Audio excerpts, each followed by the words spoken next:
अस्सलाम वालेकुम। अब तक की अहम खबरों के साथ मैं हूं ज़शान यासीन और मैं हूं दरख्शां बतूल। नजर डालते हैं अब तक की हेडलाइंस पर।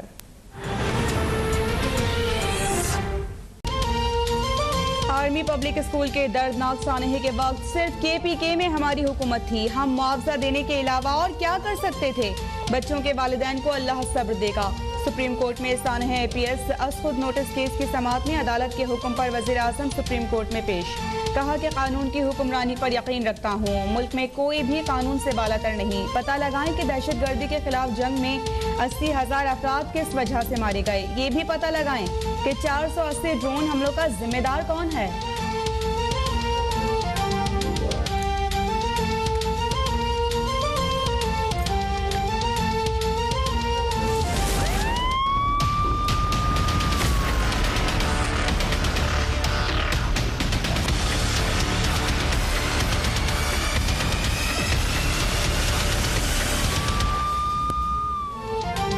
हुकूमत सानहा APS के लवाहिकीन से मिलकर उनके मुतालबात सुने और कार्रवाई करे। 20 अक्टूबर के हुक्मनामे पर अमल दरामद की भी हिदायत। वज़ीर आज़म 4 हफ्तों में रिपोर्ट पेश करे। सुप्रीम कोर्ट की सानहा APS से मुताल्लिक असखुद नोटिस केस की समाअत के दौरान हिदायत। समाअत 1 माह के लिए मुलतवी।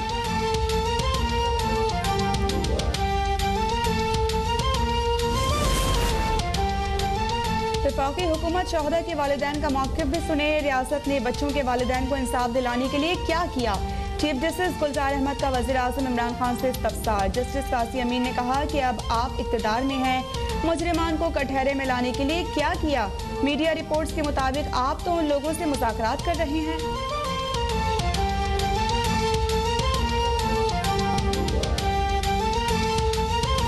हमारे पास तो बड़ा आसान रास्ता था। हम इस वक्त कहते कि नहीं, नवाज शरीफ इस्तीफा दें, आर्मी चीफ इस्तीफा दें, तो वज़ीर दाखिला इस्तीफा दें। इसके बजाय दूसरा रास्ता अख्तियार किया गया और पाकिस्तान की तमाम सियासी जमातों ने एक तवील बातचीत के बाद नेशनल एक्शन प्लान बनाया। सानहा APS के वक्त मुस्लिम लीग नून की हुकूमत थी। हमारे पास आसान रास्ता था कि हम उन्हें जिम्मेदार करार देते, वज़ीर आज़म के मुस्ताफ़ी होने का मुतालबा कर सकते थे।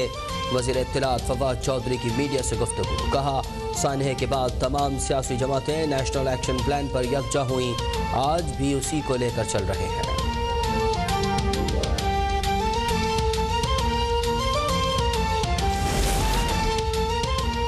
हुकूमत ने सानहा APS के लवाहिकीन को बेयार मददगार छोड़ दिया। क्या आप समझते हैं कि पैसे देकर बच्चों को वापस ला सकते हैं? 8 साल की KPK हुकूमत की कारकर्दगी बताएं। उनसे पूछे कि जिनके बच्चे शहीद हुए। तर्जुमान मुस्लिम लीग नून मरियम औरंगजेब की गुफ्तगू। कहा कि नवाज शरीफ ने नेशनल एक्शन प्लान दिया, ऑपरेशन रद्दुल फसाद और ज़रबे अज़्द दिया, जिसे आपने वज़ीर आज़म बनते ही दफन कर दिया। इमरान खान बेहिस है, उन्हें घर जाना चाहिए।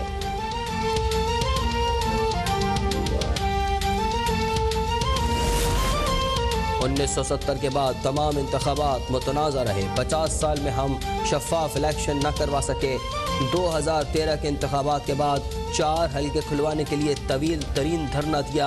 अपोजिशन धांधली का शोर मचा रही है। इंतखाबी इस्लाहात की कोशिशों में कोई तजवीज़ दी न हिस्सा लिया। अब EVM को भी मुस्तरद कर रहे हैं। सब जानते हैं कि सेनेट इंतखाबात में पैसा चलता है। वज़ीर आज़म का इत्तेहादी जमातों के अरकान असम्बली के ज़हरानी से खिताब। कहा, मेरा कोई ज़ाती मफाद नहीं, सियासत में आने का मकसद मुल्क को बदलना था।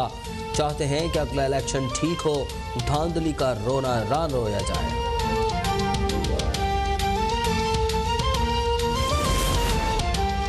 हुकूमत के खिलाफ मजबूत मुश्तरका लाए अमल तरतीब का मिशन। पार्लियामेंट के मुश्तरका इजलास से कबल chairman peoples party Bilawal Bhutto आज अपोजिशन के अरकान पार्लियामेंट के एहसास में इशाइया देंगे। इशाइये में अपोजिशन लीडर शहबाज शरीफ समेत हिज़्ब इख्तिलाफ की दीगर सियासी जमातों के पार्लिमानी सरबराहान भी शरीक होंगे।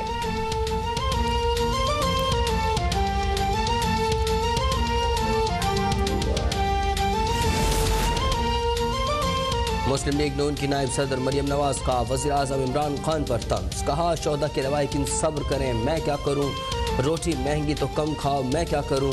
पेट्रोल महंगा तो गाड़ी मत चलाओ, मैं क्या करूं? चीनी महंगी तो मीठा छोड़ दो, मैं क्या करूं? तुम बस मुल्क पर अजाब बनकर टूटते रहो। अब ये अजाब के दिन भी ख़त्म होने को हैं।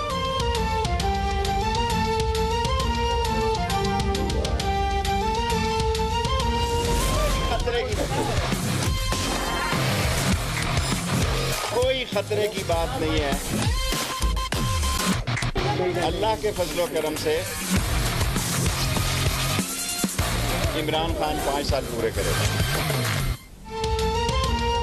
कोई गेम शुरू नहीं हो रही, गेम सिर्फ इमरान खान की है, कोई खतरे की बात नहीं। वज़ीर आज़म 5 साल पूरे करेंगे।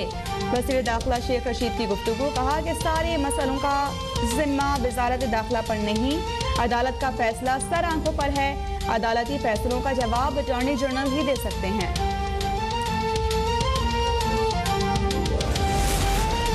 इलेक्शन कमीशन ने कहा कि पुलिस और इंतजामिया डस्ट का इलेक्शन में मुलव्वस है। DPO और DSC ने कहा कि कहने पर धांधली की।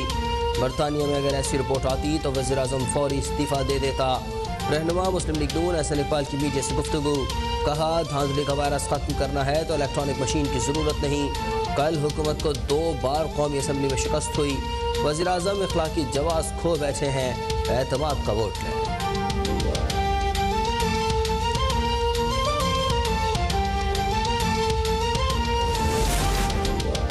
Army chief general Qamar Javed Bajwa से यूरोपीय यूनियन की सफीर की मुलाकात। बाहमी दिलचस्पी के उमूर इलाकाई सलामती की सूरत हाल पर बातचीत। ISPR के मुताबिक मुलाकात में अफगानिस्तान की सूरत हाल और यूरोपीय यूनियन से 2 तरफ़ा ताउन पर भी तबादला ख्याल।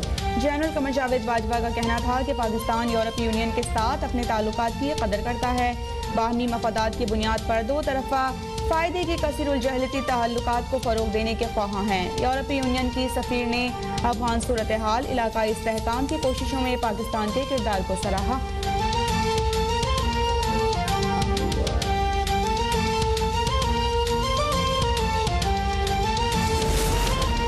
इस्लामाबाद की मकामी अदालत में नूर मुकद्दम कत्ल केस पर समाअत। ज़ाहिर जाफर समेत गिरफ्तार 5 मुलजिमान को अदालत में पेश किया गया। दौरान समाअत मरकजी मुलजिम ने जज को मुखातिब करते हुए राजीनामा करवाने की इस्तदा की।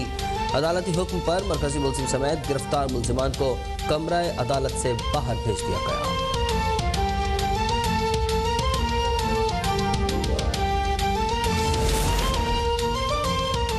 गैर मुल्कियों को शिकार से रोकने और वीडियो बनाने पर नाजिम जोखियों के कत्ल केस मजीद 3 मुलजिमान को मली जुडिशल मजिस्ट्रेट की अदालत में पेश कर दिया गया। तफ्तीशी अफसर के मुताबिक मुलजिमान ने वीडियो वायरल होने के बाद नाजिम जोखियों को धमकियां दी थी। अदालत ने मुलजिमान को जिस्मानी रिमांड पर 16 नवंबर तक पुलिस के हवाले कर दिया।